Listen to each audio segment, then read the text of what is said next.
जब सीता मैया को रावण लंका उठा के ले गया तो उनको भगवान राम की तरफ से संदेश देने के लिए और उनका हालचाल पूछने के लिए हनुमान जी ने पर्वत से छलांग लगाई और समंदर के रास्ते होते हुए लंका जाने लगे। रास्ते में उनका सामना सुरसा से हो गया। सुरसा ने कहा, मुझे तो भूख लग रही है, मैं तो तुम्हें खाऊंगी। हनुमान जी ने कहा कि मैं सीता मैया से मिलके आता हूं, आते वक्त जो तुम्हारी इच्छा हो कर लेना। सुरसा ने कहा, नहीं, मुझे तो भूख अभी लग रही है, मैं तो अभी खाऊंगी। तो हनुमान जी ने कहा, वक्त जाया मत करो, खा लो। तो सुरसा ने उन्हें खाने के लिए अपना 1 योजन का मुंह खोला। 1 योजन का मुंह मतलब 8 मील मुंह खोला। जैसे ही उसने 1 योजन मुंह खोला, हनुमान जी 2 योजन के हो गए। सुरसा ने 2 योजन का मुंह खोला, हनुमान जी 4 योजन के हो गए। ऐसे करते करते सुरसा ने 64 योजन का मुंह खोल लिया। तो हनुमान जी ने बुद्धि दिखाते हुए अपना शरीर छोटा किया और उसके मुख का चक्कर लगाते हुए बाहर आ गए। यहां समझने लायक और सीखने लायक बात यह है कि जब पावर दिखानी थी तो हनुमान जी बड़े होते चले गए, लेकिन जब बुद्धि दिखानी थी तो हनुमान जी छोटे हो गए। जब 1960 में भारत ने अपनी स्पेस एजेंसी इसरो की स्थापना की तो बाकी देश हम पर हंसकर बोला करते थे कि भारत जैसे गरीब देश को अंतरिक्ष प्रोग्राम्स की क्या जरूरत है। जब हमने रशिया और अमेरिका से सहायता मांगी तो उन्होंने साफ मना कर दिया। हमारा पहला रॉकेट साइकिल पर ले जाया गया और उसे नारियल पेड़ के सहारे लॉन्च किया गया।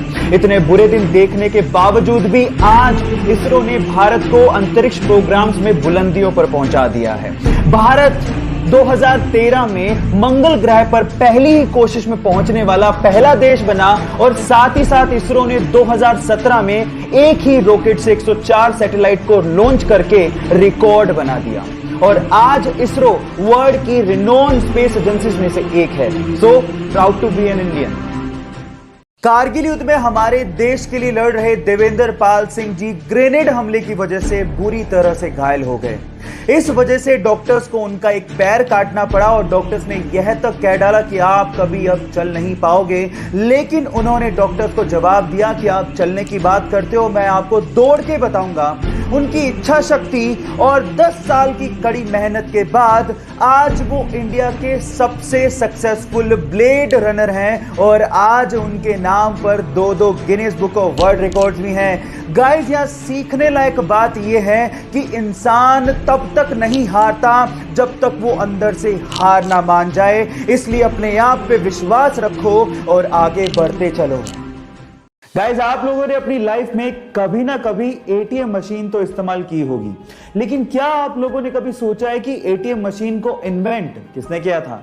डोंट वरी, मैं आपको बताता हूं। एटीएम मशीन को इन्वेंट करने वाले बंदे का नाम था जॉन शेफर्ड बेरॉन। लेकिन इसके अलावा एक इंटरेस्टिंग फैक्ट और है। जब उसने एटीएम मशीन को इन्वेंट किया था तो 6 डिजिट का पासवर्ड सिस्टम उसने रखा था, लेकिन उसकी वाइफ को एक्चुअली 6 डिजिट का पासवर्ड कभी याद ही नहीं रहता था। हाँ, इनिशियली 4 डिजिट याद रह जाते थे और इसी वजह से 6 डिजिट का पासवर्ड सिस्टम बदल के उसने 4 डिजिट का पासवर्ड सिस्टम कर दिया, जो कि आज हम लोग इस्तेमाल भी करते हैं। तो उसकी वाइफ की वजह से हम लोग 4 डिजिट का पासवर्ड सिस्टम इस्तेमाल करते हैं। ये इंटरेस्टिंग फैक्ट जान के आपको कैसा लगा, चैट सेक्शन में लिखना मत भूलिएगा।